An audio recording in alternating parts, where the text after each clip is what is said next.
Hello friends, welcome to the political philosopher. Friends, आज की class में हम लोग जो है एमपी सेट 15 दिसंबर को जो एग्ज़ाम हुआ था उस आंसर्स के बारे में डिस्कस करेंगे यहाँ पर। और सबसे पहले मैं आपको बता दूं कि जो ये मेरा आंसर है ना, ये मेरे द्वारा बनाया गया आंसर है। और मेरे आंसर में आयोग के आंसर में थोड़े बहुत डिफरेंस आपको देखने को मिल सकते हैं, क्योंकि आयोग के अपने इनपुट्स हो सकते हैं, उसका अपना व्यू हो सकता है। बट आपको मैक्सिमम मेरे और आयोग के आंसर में आपको 4 से 5 क्वेश्चंस का है डिफरेंस। किसी भी कोई भी कोचिंग या इंस्टीट्यूट जो भी आंसर की निकालती है उसमें आपको 4 से 5 क्वेश्चंस के डिफरेंस देखने को मिलते हैं जब आयोग का फाइनल आंसर किया जाता है। ठीक है, तो इसके भी आप पे आप एक मोटा मोटा अनुमान लगा सकते हैं कि कौन कौन सी चीज़ें आपको देखने को यहाँ पर आपके आंसर में क्या क्या सही ऑप्शन हो सकता है, वो चीज़ें हम देखने का प्रयास करेंगे।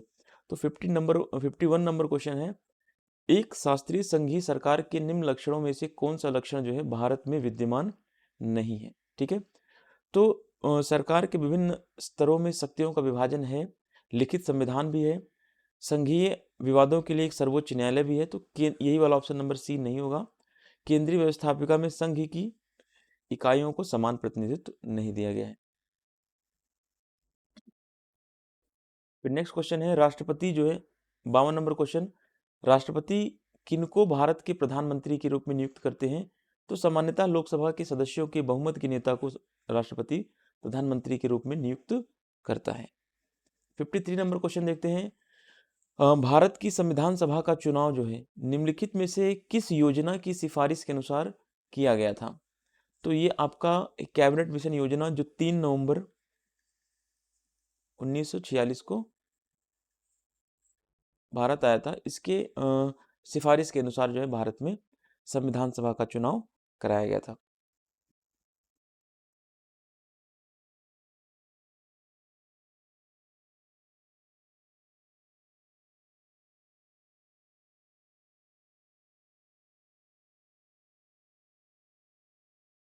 चलिए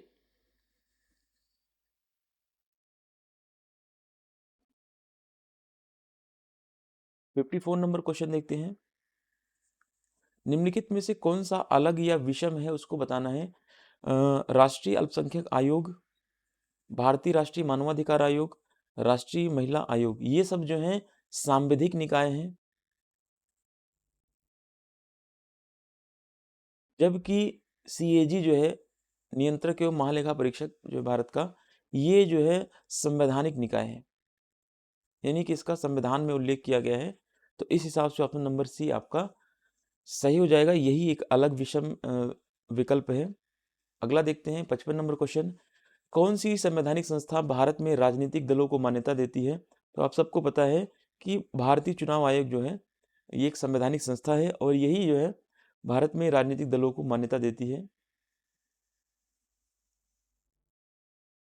अब यहाँ पे 56 नंबर क्वेश्चन में आपको मैचिंग के लिए दे रखा है, कॉलम ए है कॉलम बी है, अनुच्छेद के बारे में दे रखा है। ठीक है, 243 ए में कहा गया है कि पंचायतों के ग्राम सभा के बारे में किया गया। ठीक है, 243 में ग्राम सभा के बारे में बताया गया है कि ग्राम सभा क्या होगा। ठीक है, फिर 200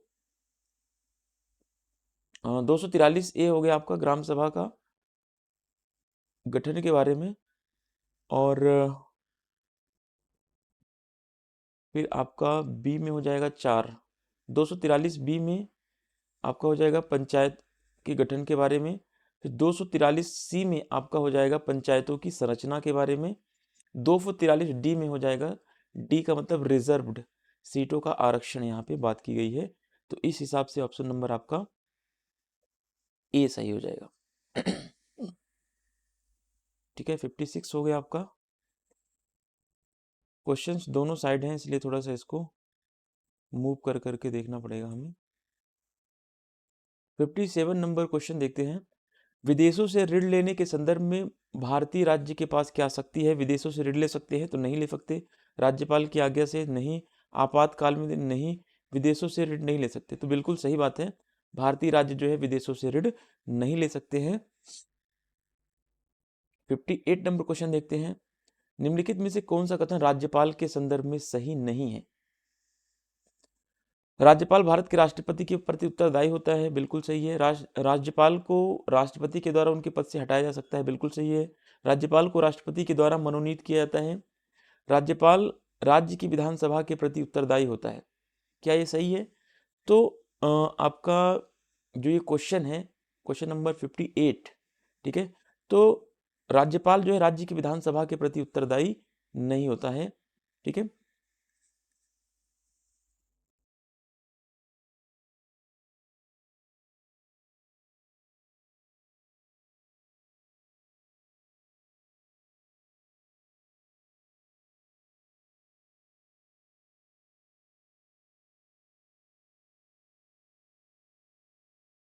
देखिए, इस क्वेश्चन में दो चीज डाउट बन रहा है कि राज्यपाल को राष्ट्रपति के द्वारा मनोनीत शब्द है यहाँ पर, तो राज्यपाल की नियुक्ति होती है या मनोनीति होती है, इस संदर्भ में भी क्वेश्चन गलत बन सकता है ये। लेकिन आप अभी ऑप्शन नंबर डी ही इसको समझ करके चलें, ठीक है। अभी फिर बाकी देखते हैं आगे क्वेश्चन आयोग क्या मानता है इस क्वेश्चन को। निम्नलिखित में से क्वेश्चन नंबर 59, निम्नलिखित में से कौन सा कथन राज्यसभा के संदर्भ में सही नहीं है? तो जो है यह लोकसभा के समान ही शक्तियां और स्थिति रखता है, तो ये संदर्भ सही नहीं है, क्योंकि लोकसभा की शक्तियां अलग है और राज्यसभा की शक्तियां अलग है। तो यही ऑप्शन सही नहीं है, बाकी सब सही है। स्थायी सदन है, इसके सदस्यों राज्यों की विधानसभाओं के निर्वाचित सदस्य जो है राज्यसभा के सदस्यों का निर्वाचन करते हैं। भारत के उपराष्ट्रपति राज्यसभा के पदेन अध्यक्ष होते हैं या पदेन सभापति के रूप में काम करते हैं। तो सारे ऑप्शन सही हैं, सी वाला ऑप्शन आपका सही नहीं है।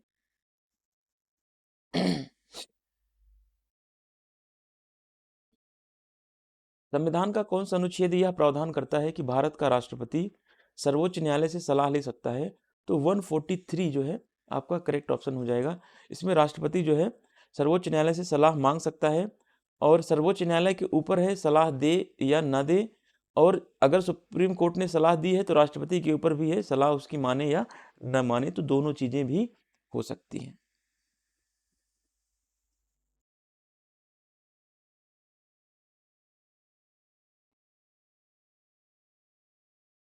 61 नंबर क्वेश्चन,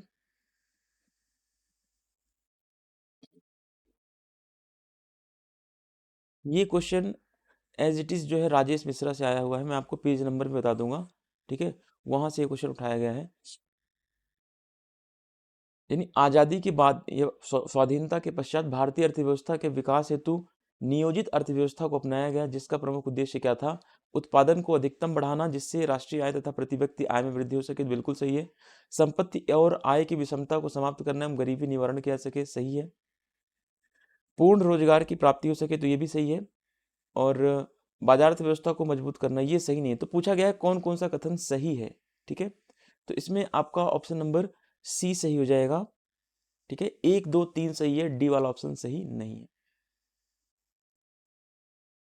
भारत की प्रथम मानव विकास रिपोर्ट 23 अप्रैल 2002 को नई दिल्ली में प्रधानमंत्री के द्वारा जारी किया गया। उस समय भारत के प्रधानमंत्री कौन थे? तो उस समय 2002 में अटल बिहारी वाजपेयी भारत के प्रधानमंत्री थे। क्वेश्चन नंबर 63 की तरफ बढ़ते हैं हम। भारत में वैश्वीकरण के संदर्भ में निम्नलिखित कथनों पर विचार कीजिए, ठीक है। तो वैश्वीकरण के संदर्भ में कौन कौन से कथन सही हैं? तो वैश्वीकरण के संदर्भ में जो है भारत में वैश्वीकरण से आर्थिक विकास को बढ़ावा मिला है, बिल्कुल सही है। भारत के मध्यम वर्गीय उपभोक्ता विदेशी निवेशकों के लिए आकर्षक का केंद्र बने हुए हैं, तो बिल्कुल सही है।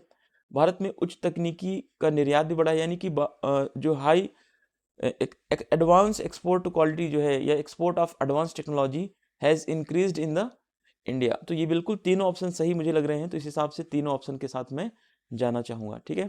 तो ये कॉन्सेप्चुअल क्वेश्चन होते हैं, तो ये आपको किसी भी बुक में ऐसे नहीं मिलते एज इट इज़, आपको एक कॉमन सेंस के बेस पर ये सही करने होते हैं, ठीक है। जो फैक्चुअल डेटा होते हैं उनके आंसर आपको बुक में मिल जाएंगे। चलिए, जैसे ये सारे क्वेश्चन क्या हैं? भारत में धर्म और राजनीति की अंतःक्रिया के संदर्भ में निम्नलिखित कथनों पर विचार कीजिए। पंथ निरपेक्ष राजनीति का मार्ग कमजोर हुआ है धर्म और राजनीति के आने से या धर्म और राजनीति के मिलने से, तो बिल्कुल सही है, ठीक है। धर्म के आधार पर पृथक राज्यों की मांग की जाती है, तो ये भी बिल्कुल सही है। यह राष्ट्रीय एकता के मार्ग में बाधक नहीं होता, गलत गलत बाधक होता है ये, ठीक है। धर्म और राजनीति जब एक साथ मिलते हैं तो ये राष्ट्रीय एकता में बाधक के रूप में काम करता है, क्योंकि आपने देखा कि जब धर्म का प्रयोग एक राजनेता करते हैं और जब इन दोनों का अंतःकरण हो जाता है तो ये नहीं पता चलता धर्म क्या है राजनीति क्या है। ठीक है, तो इससे राष्ट्रीय एकता में बाधा उत्पन्न होती है। तो इस हिसाब से ऑप्शन नंबर बी आपका सही हो जाएगा। 1 और 2 सही है, बाकी ऑप्शन गलत है। चलिए इस हिसाब से आपका 64 हो गया। 65 नंबर क्वेश्चन देखते हैं।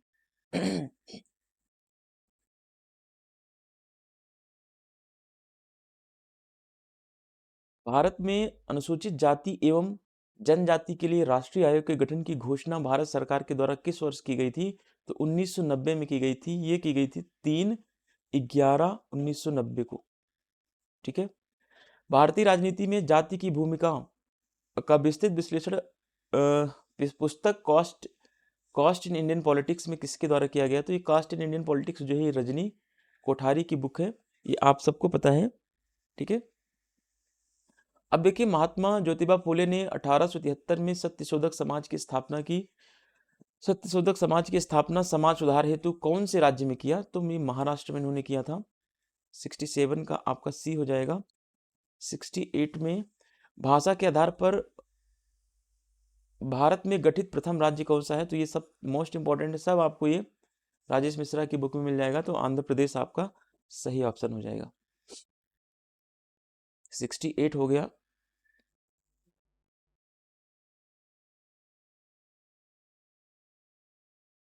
69 देखते हैं। भारतीय जनता पार्टी की स्थापना 6 अप्रैल 1980 को दिल्ली में की गई थी। इसके प्रथम अध्यक्ष कौन थे? तो प्रथम अध्यक्ष इसके अटल बिहारी वाजपेयी थे। देखिए कुछ क्वेश्चन बहुत इजी आए हैं जिनमें आपको ऑप्शन देखने की जरूरत भी नहीं पड़ेगी। मुझे लगता है कि 40 क्वेश्चन के आसपास ऐसे होंगे जिसमें ऑप्शन देखने की जरूरत नहीं है। भारत के संविधान के किस संशोधन ने भारत में दल विरोधी या दल बदल विरोधी कानून को लागू किया? तो 52वां संविधान संशोधन है इसमें सही ऑप्शन आपका।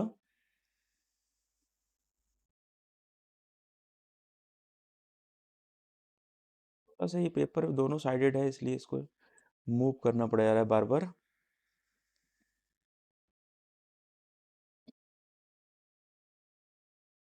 ठीक है। 71 नंबर क्वेश्चन देखते हैं। ठीक है, ये भी आपको पब्लिक एडमिनिस्ट्रेशन का क्वेश्चन है। जब तक लोक प्रशासन का अध्ययन तुलनात्मक नहीं बनाया जाता है तब तक इसके विज्ञान होने का दावा खोखला ही बना रहेगा।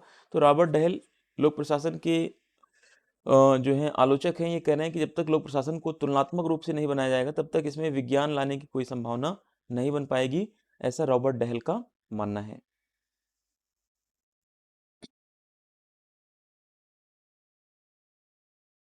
क्वेश्चन नंबर 72 देखते हैं। पॉल एच एप्पलबी के अनुसार लोक प्रशासन निजी प्रशासन से 3 आधारों पर अलग है।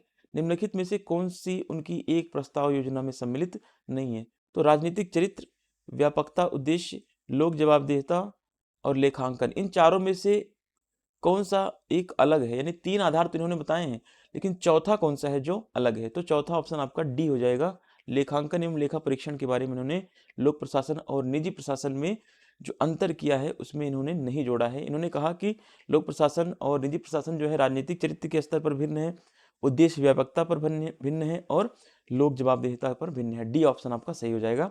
पारिस्थितिकी उपागम के संबंध में कौन से कथन सही है? इसके प्रणेता फ्रेडरिक्स हैं, तो बिल्कुल सही है।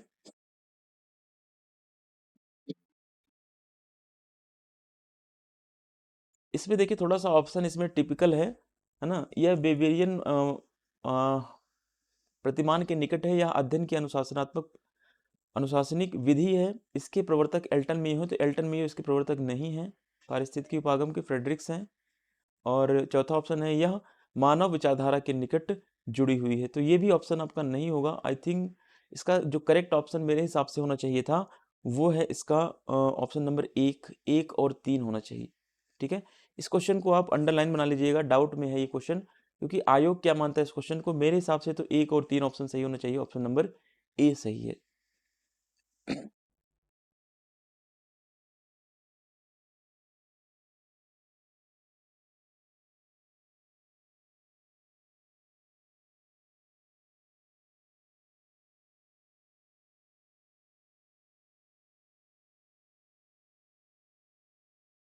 चलिए 74 नंबर क्वेश्चन देखते हैं। नवलोक प्रबंधन यानी कि न्यू पब्लिक मैनेजमेंट के बारे में है ये। न्यू पब्लिक मैनेजमेंट यानी एनपीएम। एनपीएम आप पब्लिक एडमिनिस्ट्रेशन पढ़ेंगे तो वहां पर चीजों को देखेंगे। नवलोक प्रबंधन की अवधारणा को अन्य कई नामों से जाना जाता है। निम्नलिखित में से कौन सा एक विकल्प नवलोक प्रबंध का पर्याय नहीं है? तो उत्तर नौकरशाही प्रतिमान नहीं है, उद्यमी सरकार है, उदार प्रशासन है, बाजार आधारित लोक प्रशासन, ये तीनों है, लेकिन ऑप्शन नंबर 1 उत्तर नौकरशाही प्रतिमान नहीं होगा इसका आंसर। निम्नलिखित में से कौन सा लोक प्रशासन पर वैश्वीकरण के प्रभाव में शामिल नहीं है? ठीक है, लोक प्रशासन पर वैश्वीकरण के प्रभाव में शामिल नहीं है। भौगोलिक सीमाओं के ऊपर बुद्धिजीवियों की बढ़ती भूमिका, बढ़ते आर्थिक उदारवाद के कारण विनिमयों की बढ़ती अप्रासंगिकता, नागरिक चेतना का उच्च स्तर, ये तो है। बहुराष्ट्रीय निगमों का घटता प्रभाव, लोक एवं निजी प्रशासन के मध्य घटती असमानताएं। तो इसमें से कौन सा पूछा गया है सही नहीं है?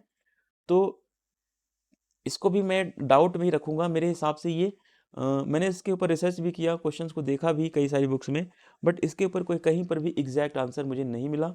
और मैं इसके साथ एनालाइज करने के बाद ऑप्शन नंबर बी पे जाऊंगा, है ना। बी के साथ मैं अपना आंसर इसमें दूंगा। ठीक है, 2, 4 और 5 के साथ जाऊंगा। ये 2, 4 और 5 इसमें मैं सही मानूंगा। 2, 4 और 5 यानी कि ऑप्शन नंबर बी। 76 नंबर क्वेश्चन देखते हैं। ठीक है, एमपी फॉलेट के ऊपर क्वेश्चन है। संगठन में उत्पन्न संघर्षों को रचनात्मक या समाधान करने के लिए एमपी फॉलेट ने 3 विधियां बताई थी। निम्नलिखित में से कौन सी विधि उनके द्वारा बताई गई योजना का हिस्सा नहीं है? प्रभुत्व है, समझौता है और एकीकरण है। तीनों है, विभाजन नहीं है। ठीक है, 76 का बी ऑप्शन नंबर सही हो जाएगा।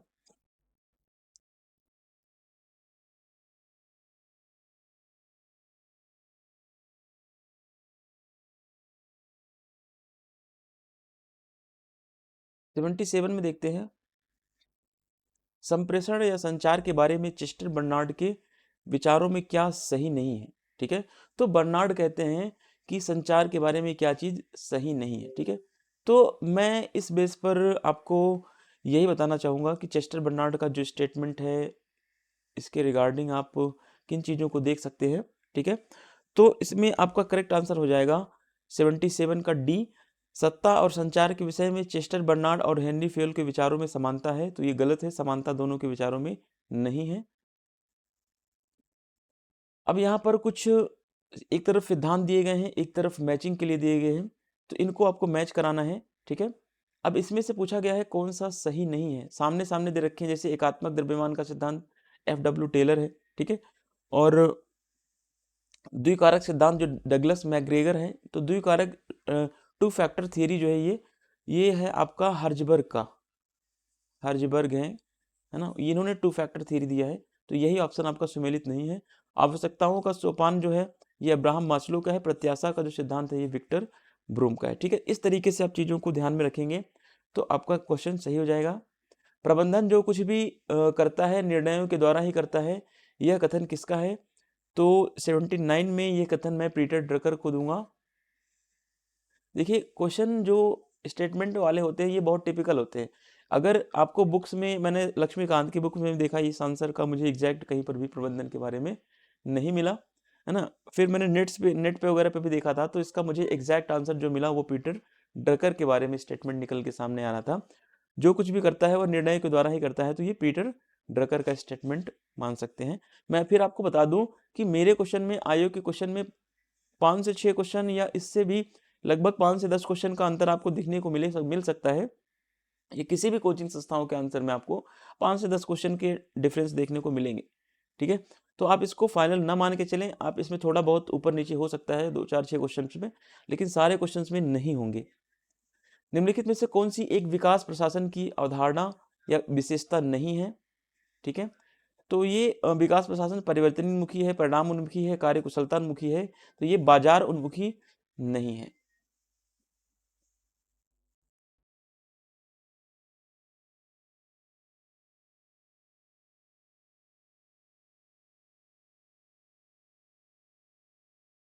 निम्नलिखित में से कौन सा सुशासन का सुशासन का एजेंडा बिंदु नहीं है? प्रभावी और कुशल प्रशासन, सत्ता के प्रयोग में स्वच्छाचारिता, परिणामोन्मुखी प्रशासन, भ्रष्टाचार रहित प्रशासन, तो ये सब हैं। लेकिन जो सत्ता के प्रयोग में स्वच्छाचारिता है ये सुशासन का एजेंडा नहीं होने, ठीक है, ये नहीं होना चाहिए एजेंडा सुशासन।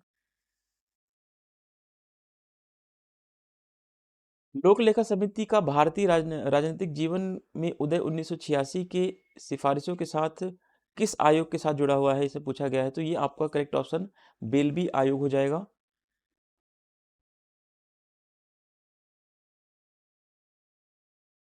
निम्नलिखित में से कौन सी भारतीय प्रशासनिक संस्कृति की विशिष्ट विशेषताओं में शामिल नहीं है। तो ये आप डाउट है, ये इस क्वेश्चन का आंसर मुझे एग्जैक्टली नहीं मिला।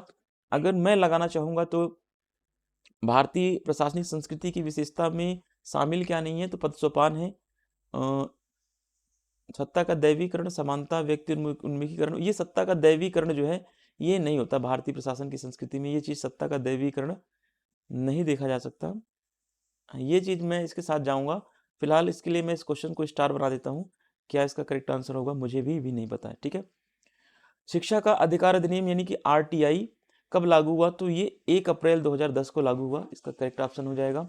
किस राज्य के द्वारा सर्वप्रथम लोकायुक्त संस्थान की स्थापना की गई, तो महाराष्ट्र के द्वारा सबसे पहले स्थापना की गई। तो अगला क्वेश्चन है, संस्थानम समिति की स्थापना किस सामाजिक समस्या के निवारण के लिए की गई, तो भ्रष्टाचार के निवारण के लिए संस्थानम समिति की स्थापना की गई थी।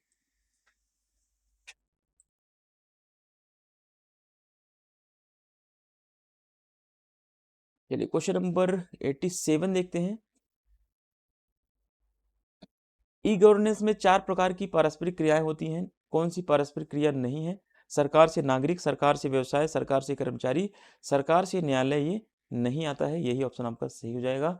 किस धारा के अंतर्गत राष्ट्रीय ग्रामीण रोजगार गारंटी अधिनियम 2005 के तहत ग्राम सभा सामाजिक संपरीक्षा करती है, तो आर्टिकल 17 के तहत या धारा 17 के तहत करती है। निम्नलिखित में से कौन सा कथन मनरेगा के संबंध में सही है, तो मनरेगा के संबंध में जो है सभी कथन आपके सही हैं। इसमें 1 साल में या कम 1 वर्ष में कम से कम न्यूनतम 100 दिन की रोजगार की गारंटी मिलती है। रोजगार का स्वरूप जो होता है वो शारीरिक श्रम होता है। कार्य जो रोजगार में मिलता है आपको घर से आपके 5 किलोमीटर घर के दूरी के अंदर ही आपको मिलेगा, तो उपरोक्त तो सभी सही ऑप्शन हो जाएगा। कौन सा सर्वोत्तम मॉडल का अवयव है, तो इसमें पूछा गया है सर्वोत्तम मॉडल को नागरिक चार्टर, लोक शिकायत, सेवा डिलीवरी, उपयुक्त सभी, तो उपरोक्त सभी आपका सही आंसर हो जाएगा 90 में।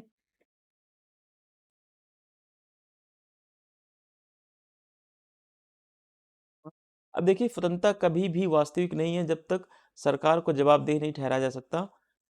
तो इस संदर्भ में मुझे इसका एग्जैक्ट आंसर कहीं पर भी नहीं मिला, सही बताऊं तो। अगर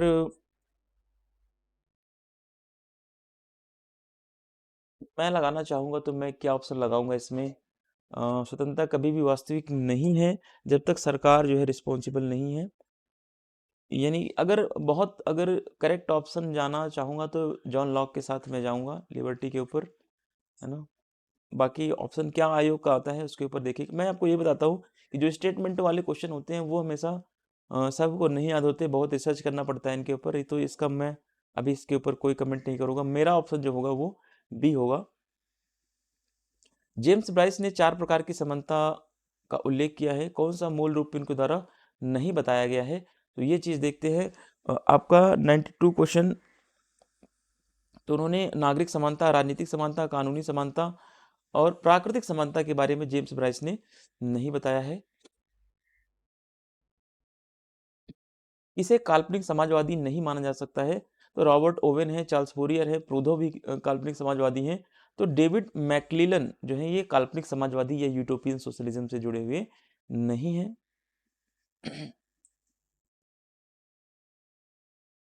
एंथोनी डी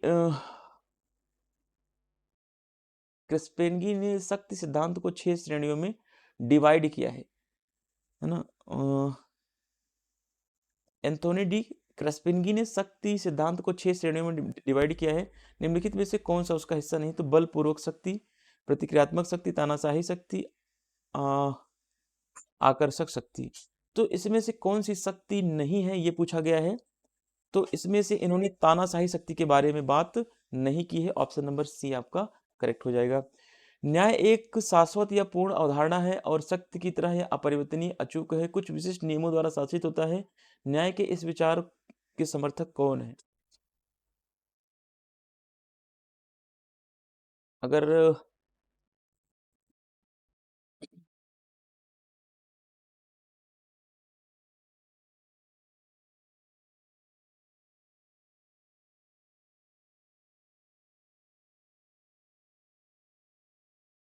एग्जैक्टली इसमें भी डाउट क्वेश्चन में है ना, इसका भी मुझे करेक्ट आंसर नहीं पता है, बट मैं प्लेटो के साथ में जाऊंगा। बट प्लेटो का न्याय के संदर्भ में अलग है कि तीनों वर्ग समाज में जब अपना निर्धारित कर्तव्य करेंगे तो न्याय की स्थापना होगी, है ना। तो ये उसका स्टेटमेंट है, हो सकता है कोई और भी स्टेटमेंट हो, लेकिन मैं प्लेटो के साथ फिलहाल के लिए जाऊंगा।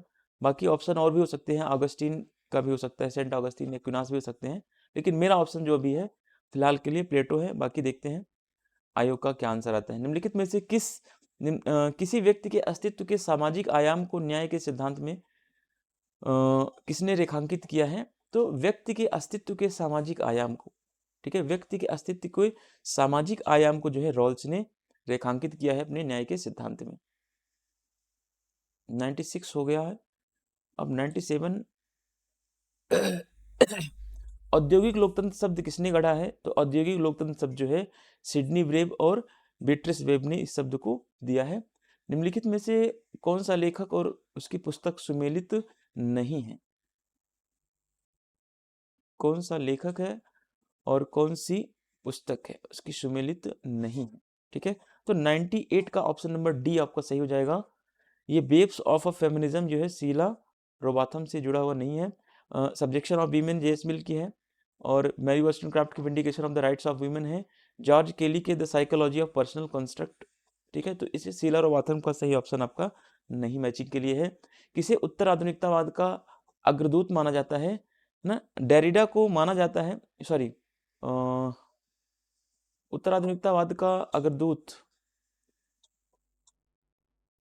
जैक्स डेरिडा भी उत्तर आधुनिकतावादी हैं, फुकोट भी है, नीत्शे भी हैं, है ना। तो इसमें भी आपके लिए उत्तर आधुनिकतावाद का जो अग्रदूत वास्तविक रूप में माना जाता है तो वो लियोटार्ड को माना जाता है इसमें, ठीक है। तो लियोटार्ड ऑप्शन में नहीं है, तो हम फ्रेडरिक नीत्शे के साथ जाएंगे, क्योंकि नीत्शे, लियोटार्ड ऐसे बहुत सारे थिंकर्स थे जिनको आधुनिकतावाद की शुरुआत जिनके विचारों से मान सकते हैं, सॉरी, उत्तर आधुनिकतावाद की शुरुआत। तो उत्तर आधुनिकतावाद का अग्रदूत जो माना जाता है लियोटार्ड को माना जाता है, लेकिन लियोटार्ड ऑप्शन में नहीं है, तो फ्रेडरिक नीत्शे के साथ हम जा रहे हैं। अल्पतंत्र का लौह नियम, ठीक है, the iron law of oligarchy, सब नेट के पेपर में क्वेश्चन आया हुआ है, रॉबर्ट मिशेल्स का है ये। इसीलिए मैं कहता हूँ कि नेट के पीवाईक्यू को आप लगा के जाओगे तो आपको 40 से 50 क्वेश्चन ऐसे मिलेंगे, इसमें आपको मशक्कत करने की जरूरत नहीं पड़ेगी।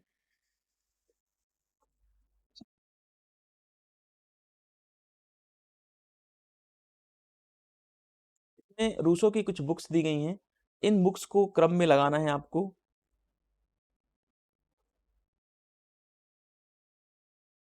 तो इसमें क्रम में आपका सही ऑप्शन हो जाएगा ऑप्शन नंबर सी।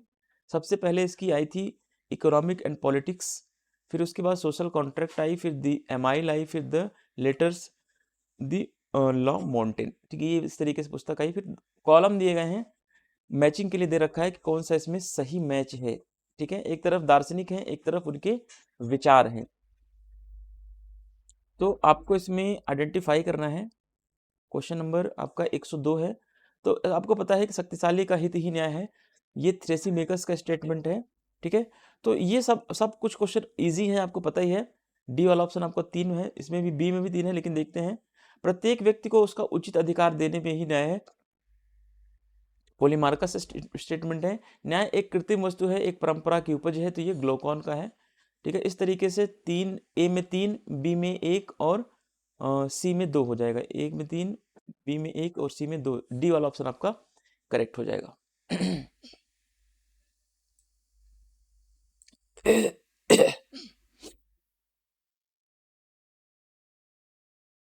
इसमें देखिए पूछा गया है कि जॉन स्टुअर्ट मिल की रचनाओं में से कौन सा ग्रंथ जो है उसकी 2 भागों में प्रकाशित हुआ है?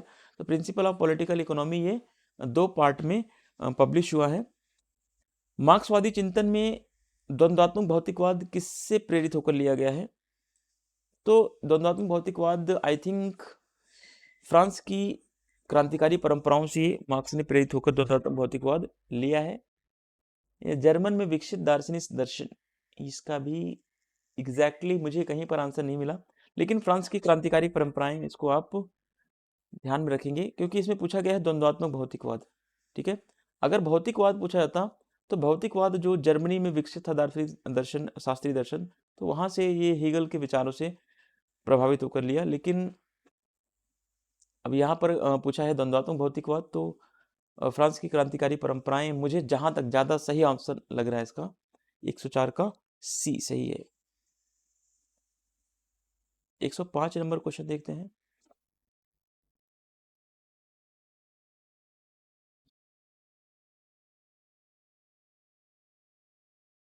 हॉब्स के राजनीतिक विचारों के संदर्भ में निम्नलिखित में से कौन सा कथन सही नहीं है? हॉब्स के अनुसार राजतंत्र एक सर्वश्रेष्ठ शासन प्रणाली है, तो बिल्कुल सही है। हॉब्स का संप्रभु कानून द्वारा नियंत्रित नहीं है, तो बिल्कुल सही है। उसके अनुसार शासन में अस्थिरता लोकतंत्रात्मक शासन की समस्या है, तो ये भी सही हो सकता है। ठीक है, अभी स्टेटमेंट बिल्कुल करेक्ट नहीं मानते हैं। सभी धर्माधिकारी राजकीय कानूनों को मानने के लिए बाध्य नहीं है, तो ये भी सही नहीं है। तो ये यही ऑप्शन आपका गलत है। तो इसमें पूछा गया है कौन सा सही नहीं है, तो डी वाला ऑप्शन सही नहीं लग रहा है।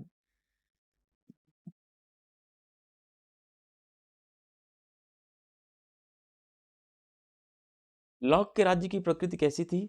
तो लॉक के राज्य की प्रकृति को आप सारी कैटेगरी में रख सकते हैं। ठीक है, उसकी सीमित राज्य की भी की, वैधानिक राज्य की भी, सहिष्णु राज्य की भी, लोकतांत्रिक राज्य की भी वकालत की उसने, है ना। तो ये लोकतांत्रिक राज्य में ही सब राज्य आते हैं, सीमित, वैधानिक, सहिष्णु, तो उपरोक्त सभी को हम रख सकते हैं, ये ज़्यादा बेहतर आंसर माना जाएगा। कार्ल मार्क्स और एंजेल्स ने एक कम्युनिस्ट मैनिफेस्टो बुक लिखी, जो कब प्रकाशित हुआ? तो ये 1848 में प्रकाशित हुआ। मैरी वॉलस्टनक्राफ्ट के राजनीतिक विचारों के संदर्भ में कौन सा कथन सही नहीं है? ठीक है, देखिए, वह पश्चिमी देशों में आधुनिक नारी अधिकार आंदोलन की नींव रखने वाली मानी जाती है, तो बिल्कुल सही है। उन्होंने a vindication of the rights of women रचना लिखी, जो कि नारीवाद की एक शास्त्रीय रचना मानी जाती है। ठीक है, बिल्कुल। यह एक मार्क्सवादी नारीवादी थी? नहीं, ये एक उदारवादी नारीवादी है। ठीक है, नारीवाद की जनक है ये, उदार जननी है ये, कह सकते हैं। उन्होंने द राइट्स ऑफ मैन, तो द राइट्स ऑफ मैन इनकी बुक नहीं है, ये बात ध्यान रखना। ठीक है, द राइट्स ऑफ मैन इनकी बुक नहीं है। द राइट्स ऑफ मैन ये है थॉमस पेन की बुक है, थॉमस पेन। हाँ, लेकिन ये बात सही है कि इन्होंने फ्रांसीसी क्रांति का समर्थन किया या पक्ष लिया था। ठीक है, लेकिन द राइट्स ऑफ मैन इनकी बुक नहीं है, थॉमस पेन की है। लेकिन सबसे गलत आंसर जो माना जाएगा वो सी वाला मान जाएगा, वह एक मार्क्सवादी नारीवादी थी, तो वह उदारवादी नारीवादी थी। ठीक है, बाकी ऑप्शन सही हो सकते हैं, लेकिन सी और डी दोनों ऑप्शन ऐसे देखा जाए तो गलत है, लेकिन सी वाला ज्यादा गलत है। जो ऑप्शन दोनों गलत हैं या दोनों सही हैं, तो इसमें अगर ऑप्शन नहीं है तो ये स्टार बन जाएगा, डिलीट हो जाएगा क्वेश्चन। मैकियावेली का जो प्रसिद्ध ग्रंथ प्रिंस है, ये किस वर्ष प्रकाशित हुआ? तो ये 1532 में प्रकाशित हुआ। ये आप सबने पढ़ा था मैकियावेली, जब पढ़ा था आपने, मैंने पढ़ाया था मैकियावेली को, जो सारी चीजें पढ़ा रखी है मैंने, है ना। चलिए 110 नंबर क्वेश्चन देखते हैं।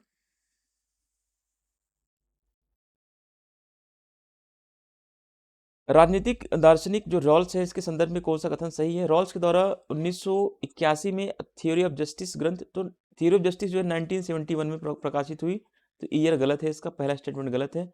रॉल्स ने समाज में वितरणात्मक न्याय की समस्या को हल करने का प्रयास किया है, तो बिल्कुल सही है। एक गलत है, दूसरा सही है। ठीक है, पूछा गया है कौन सा उत्तर सही है, तो सही केवल दो है।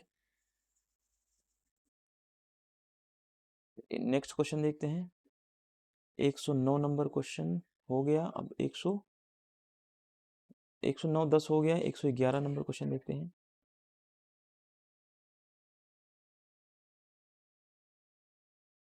कौटिल्य ने अपनी शास्त्रीय रचना अर्थशास्त्र लिखी। अर्थशास्त्र के किस अध्याय या अधिकरण में राज्य के सप्तांग सिद्धांत का वर्णन किया गया है?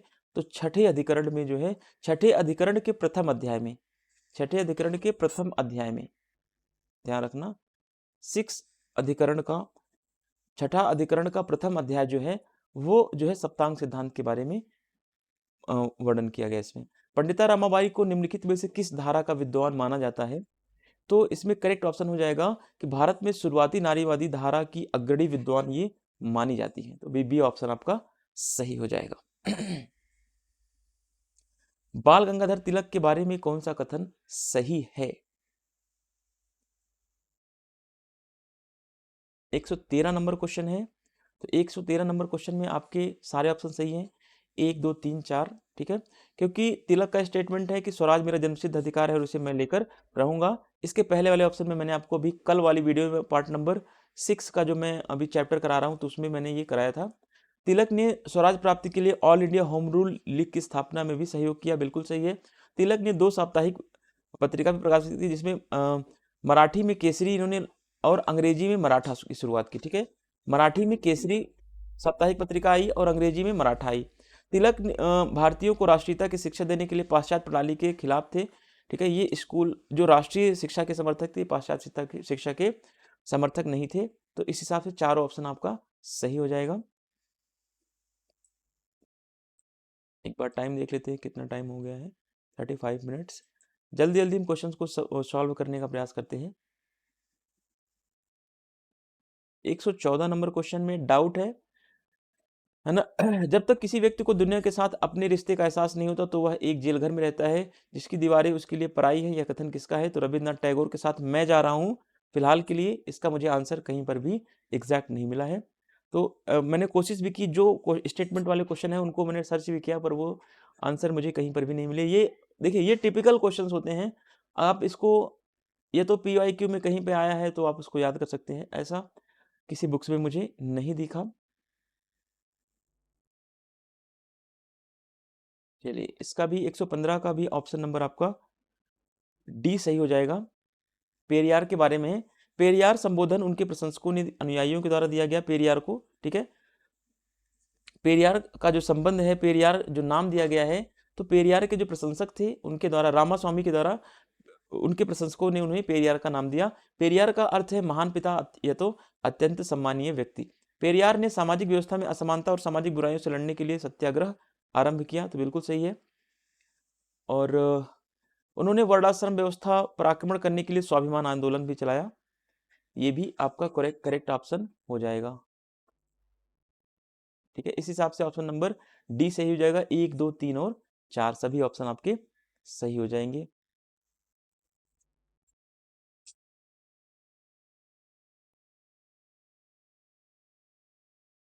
ये तो सबको पता है कि लीग ऑफ रेडिकल कांग्रेसमैन और रेडिकल डेमोक्रेटिक पार्टी किसने बनाई? तो MN रॉय ने बनाई थी। सावरकर ने अपनी क्रांतिकारी और राष्ट्रवादी गतिविधियों को निम्नलिखित में से किस स्थान पर जारी रखा? तो इंडिया, लंदन हाउस इंडिया में इन्होंने अपने क्रांतिकारी गतिविधियों को जारी रखा। बी ऑप्शन सही हो जाएगा। निम्नलिखित में से कौन सा जवाहरलाल नेहरू ने पंचशील सिद्धांत का भाग नहीं है? तो एक दूसरे के धर्म और विश्वास की आस्था के प्रति सम्मान, ये नहीं है। एक दूसरे की संप्रभुता और अखंडता का सम्मान करना, अनाक्रमण करना, शांतिपूर्ण सस्तित्व और सहयोग, ये सही है। सी वाला ऑप्शन आपका सही नहीं।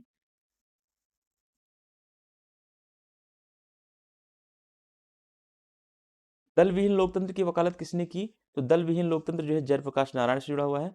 किस वर्ष दीनदयाल उपाध्याय भारतीय जनसंघ के अध्यक्ष चुने गए? तो 1967 में ये भारतीय जनसंघ के अध्यक्ष चुने गए। करेक्ट ऑप्शन हो जाएगा आपका।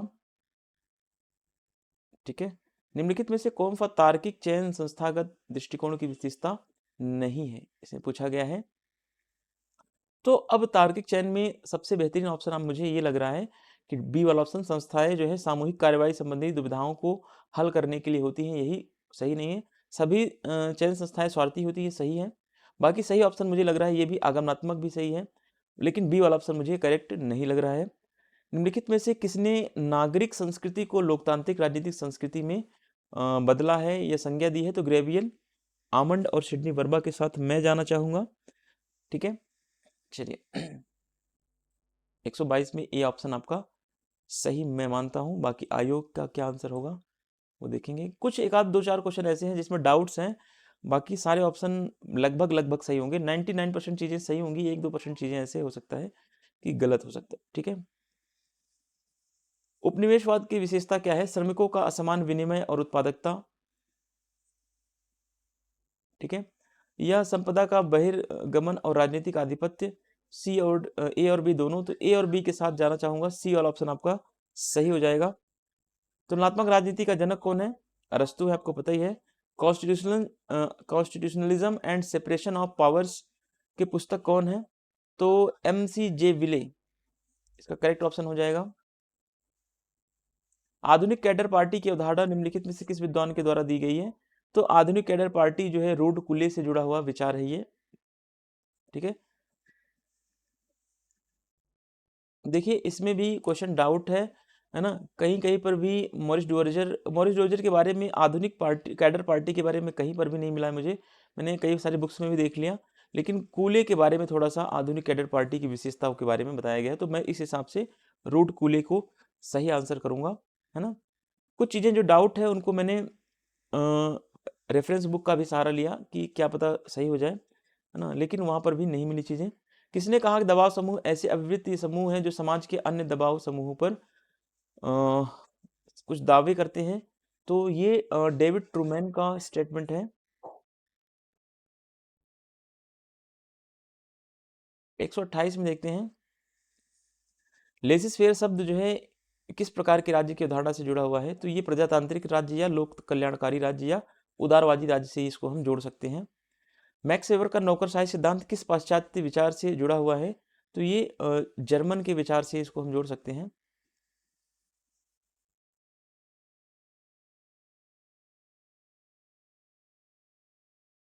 सैमुअल पी हंटिंगटन द्वारा लिखित पुस्तक कौन सी है? देखिए एशियन ड्रामा जो है ये गुन्नार मंडल की है, ठीक है। द थर्ड वेव जो है ये एल्विन टॉफलर की है। एल्विन टॉफलर, एल्विन टॉफलर जो थिंकर है उनकी बुक है। द एंड ऑफ आइडियोलॉजी, ये जो है फ्रांसीसी फुकुयामा की है। अगर इस हिसाब से देखें तो इसमें से सैमुअल पिंग हंटिंगटन की कोई सी बुक नहीं है। हाँ, अगर दूसरे संदर्भ में देखें, the third wave of democratisation in late 20th century की बात करें, अगर पूरी पुस्तक का नाम दिया होता तो ये हंटिंगटन की बुक हो जाती, लेकिन इसमें केवल थर्ड वेव बुक के बारे में दिया गया है। अब इसमें जैसे होता the third wave of democratization होता, of democratisation in late 20th century, अगर इतना नाम दिया होता तब तो ये जो है सैमुअल पी हंटिंगटन की कंफर्म बुक हो जाती, लेकिन केवल द थर्ड वेव नाम दिया है, तो ये एल्विन टॉफलर की बुक है ना। एल्विन टॉफलर की बुक द थर्ड वेव है, ये चीज आप ध्यान रखना। तो इस हिसाब से इसमें से मेरे मेरे हिसाब से ऑप्शन नंबर डी सही होगा। कोई बुक भी, कोई सी बुक जो है इसमें नहीं है। 131 नंबर क्वेश्चन देखते हैं, संयुक्त राष्ट्र की सुरक्षा परिषद में कितने अस्थायी सदस्य कितने वर्ष के लिए निर्वाचित किए जाते हैं? तो इसमें अस्थायी सदस्यों का जो निर्वाचन होता है, ये 10 सदस्यों का निर्वाचन अस्थायी सदस्यों का होता है, तो इनका कार्यकाल जो होता है 2 वर्ष के लिए होता है, ठीक है।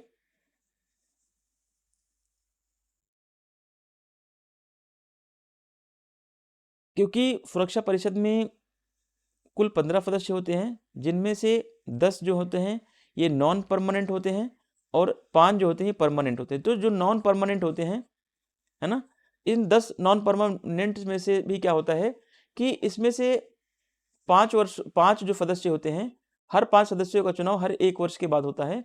तो 10 वर्ष, जो इसमें सही ऑप्शन क्या माना जाएगा, 10 सदस्य जो है 2 वर्ष के कार्यकाल के लिए चुने जाते हैं, यही इसका करेक्ट आंसर हो जाएगा। बहुत लोगों ने ए वाला ऑप्शन लगाया है कि 5 सदस्य 2 वर्ष के कार्यकाल के लिए चुने जाते हैं, तो ऐसा नहीं, इसका करेक्ट ऑप्शन सी वाला होना चाहिए, ठीक है। निम्नलिखित में से कौन सी पुस्तक केनेथ वॉल्ट की नव यथार्थवाद पर लिखी गई है? तो ये सबको पता है, the theory of international politics, option number A सही हो जाएगा। विश्व व्यापार संगठन का प्रथम मंत्रिस्तरीय सम्मेलन कहाँ पे हुआ था? तो ये आपका सिंगापुर में हुआ था, ठीक है, 133 में। ए वाला ऑप्शन आपका सही हो जाएगा। ये ईयर भी बता देता हूँ मैं आपका, 1996 में ये पहला मंत्रिस्तरीय सम्मेलन हुआ था सिंगापुर। निम्नलिखित में से किस सम्मेलन में युद्धबंदियों के व्यवहार के संबंध में नियम बताए गए? तो जेनेवा कन्वेंशन आपने पढ़ा होगा, इसमें युद्धबंदियों को लेकर के उनके व्यवहार संबंध में, उनके साथ कैसा व्यवहार किया जाएगा, इसके संबंध में नियम बनाए गए थे। 11 सितंबर 2001 को आतंकवादी हमलों के बाद अंतर्राष्ट्रीय आतंकवाद का मुकाबला करने के लिए 2001 में संयुक्त राष्ट्र की सुरक्षा परिषद के द्वारा संकल्प पारित 2 महत्वपूर्ण प्रस्ताव क्या क्या थे? तो 1368 और 1373 ये 2 संकल्प प्रस्ताव थे। अंतर्राष्ट्रीय संबंध में आदर्शवाद द्वारा निम्नलिखित में से किसका समर्थन नहीं किया जाता है? तो आदर्शवाद में अंतर्राष्ट्रीय संतुलन बनाने के लिए युद्ध की आवश्यकता पर बल नहीं दिया जाता है, इसका समर्थन नहीं किया जाता है। शक्ति की अवधारणा के संबंध में निम्नलिखित में से कौन सा कथन गलत है? तो गलत कथन है बल प्रयोग कर शत्रु को परास्त करना, तो ये शक्ति नहीं बल्कि ये क्या है, बल का प्रयोग है। ये शक्ति और बल में अंतर होता है, सी वाला ऑप्शन आपका सही हो जाएगा।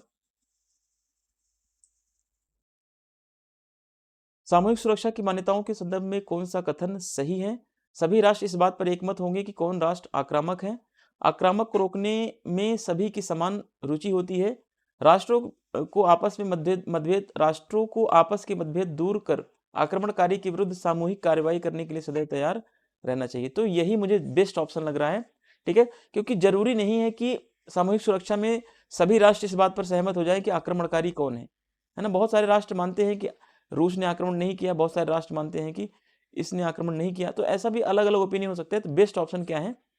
सी वाला ऑप्शन बेस्ट माना जा सकता है।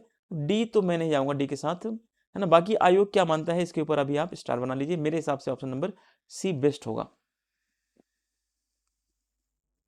ठीक है। संयुक्त राष्ट्र के चार्टर पर राष्ट्रों द्वारा किस सम्मेलन में घोषणा की संयुक्त राष्ट्र के चार्टर पर राष्ट्रों द्वारा किस सम्मेलन में हस्ताक्षर किया गया? तो सैन फ्रांसिस्को सम्मेलन में हस्ताक्षर किया गया था। संयुक्त राष्ट्र के प्रथम महासचिव कौन थे? ट्रिगवेली थे। सबको पता है, ये बहुत इजी क्वेश्चन है, नेट के पेपर में भी आया हुआ क्वेश्चन है। 141 नंबर क्वेश्चन, निम्नलिखित सर्वप्रथम किस देश के साथ व्यापार समझौते जो 1954 में पंचशील सिद्धांतों को प्रतिपादित किया गया? चीन के साथ 29 अप्रैल 1954 को किया गया। चीन ने आखिरकार सिक्किम को भारत द्वारा हड़पे गए एक स्वतंत्र राष्ट्र के रूप में कब मानना बंद कर दिया? तो ये रियल घटना 2003 की है। 2003 से ऑफिशियली उसने चीन ने सिक्किम को स्वतंत्र राष्ट्र मानने का दर्जा खत्म कर दिया। अब वो जो है अब ऑफिशियली वो स्वतंत्र राष्ट्र के रूप में सिक्किम को नहीं देखता, बल्कि भारत के अंग के रूप में देखता है। तो 2003 होना चाहिए, इसमें 2004 जो है करेक्ट ऑप्शन नहीं होगा, 2003 होना चाहिए। तो इस हिसाब से डी वाले ऑप्शन पे नजदीकी बनती है। जब रूस ने भारत और पाकिस्तान के बीच कारगिल संघर्ष पर भारत के रुख का समर्थन किया, तब रूस के राष्ट्रपति कौन थे? तो रूस के राष्ट्रपति उस समय थे बोरिस येल्त्सिन।